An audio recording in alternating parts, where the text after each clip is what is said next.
Pwnsalot's Law Garden. This is a beach that I have built into my law garden and a private beach. And on it are a bunch of my pets that I've raised with the monster rearing system.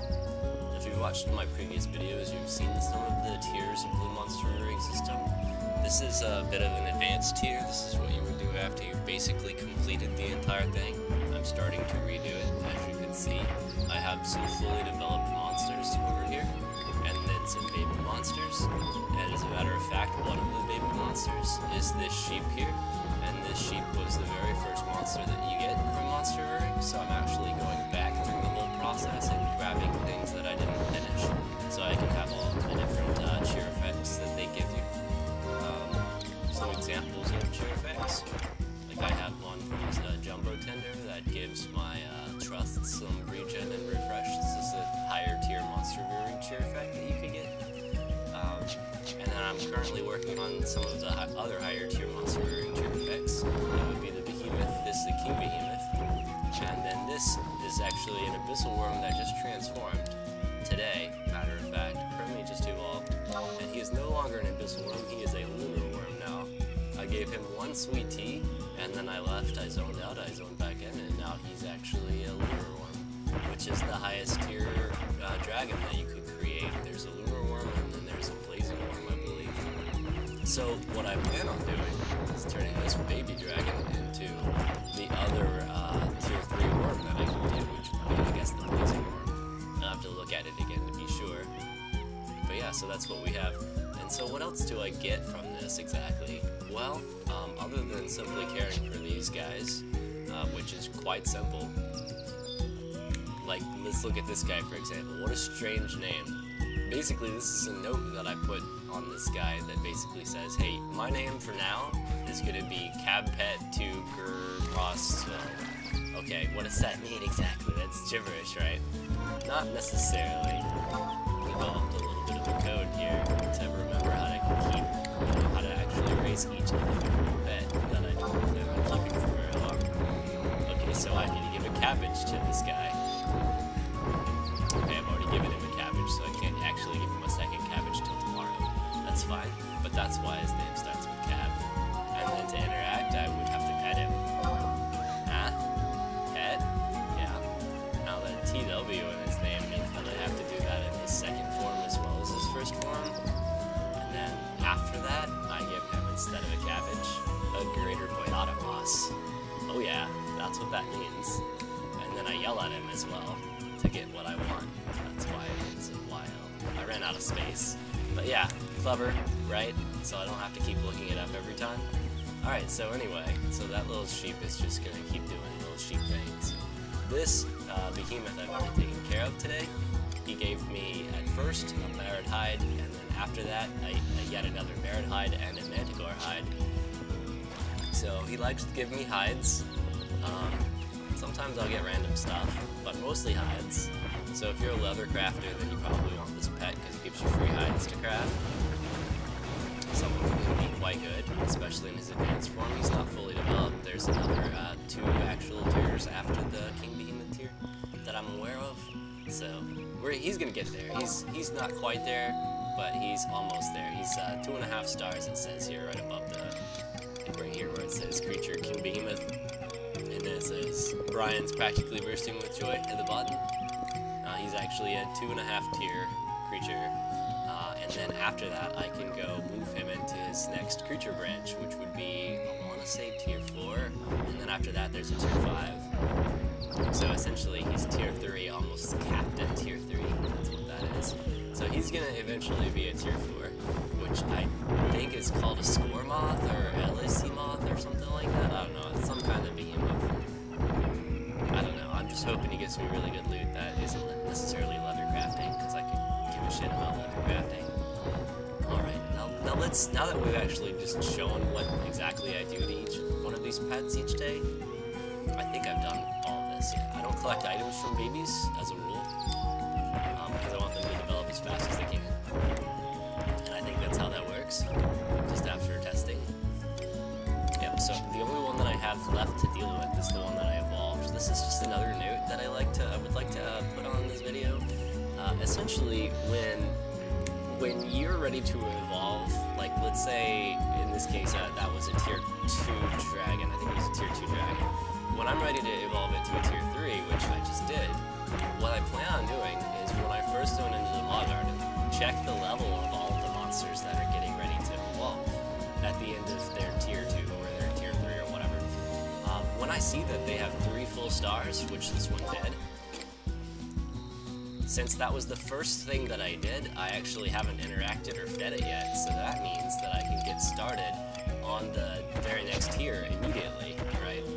So that's what I'm going to do now. I don't necessarily recall what Crimmy does, what he likes to have done to him in this form, so I am going to look that up really quick. Let me just pull something out. Monster area system. Okay, let me put this one page up. That's a dude. Weightless. Okay. Monster rewrite. Alright, so this little guy here is going to tell me what I need to do. See, this is the sheep I had that died back in the day, so I'm redoing the sheep now that I've gotten everything I want out of the way. I'm going to start working on the smaller stuff, like the crafting plus 1% that you can get. That's kind of where I'm going right now with the sheep. Okay, so yeah, the turtle we've already done. We've done the behemoth, we're doing the behemoth. We've done the pequitender all the way, and the dragon, hatchling, we've completed to tier 3 suddenly. Right, so he's actually currently a lunar worm, so you're gonna look at this one down here. And this guy says that I need to give him liquids to drink, so that would be a distilled water, since those are the cheapest liquids in the game. And I need to yell at him, okay, which I think I was doing previously too, liquids and yelling. Okay, yeah, alright, that's fantastic. Okay, so yeah, it's the same thing I was doing on the tier 2, liquids and yelling. Got a sweet tea turned into a lunar worm, now I'm gonna yell at him and give him a distilled water. Actually, I don't think I can give him a distilled water, because the sweet tea counts as being fed for the day, so I don't think I can give him a distilled water. But I can yell at him and raise his level today versus, as opposed to like having to wait till tomorrow. And what this does is gives me the shop item Cashmere Wool, which I think I might just get after the cheer effect is given to me, but I'm not sure if it's before or after. I could go look right now before I interact with him. It's not a bad idea. Let's go do that.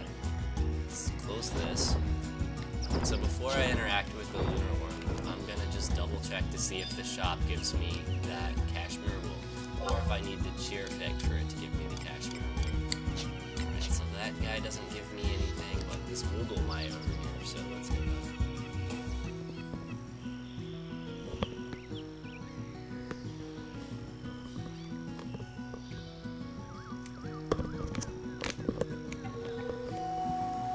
Alright. Let's check the tier 5 through 7. Okay, so I don't have a Cashmere Wool here. I do have a Hermes Quencher, which is what I got from a previous pet that I have the cheer effect from, so my thought here is that I only get these items when I actually get the cheer effect for them, and that's what I think actually happens. But look, just to double and triple check, I'm gonna go look at the tier 3 through 4 and the tier 1 through 2 and see if they're in there. Okay, there's no Cashmere there. Alright, let's check this last one.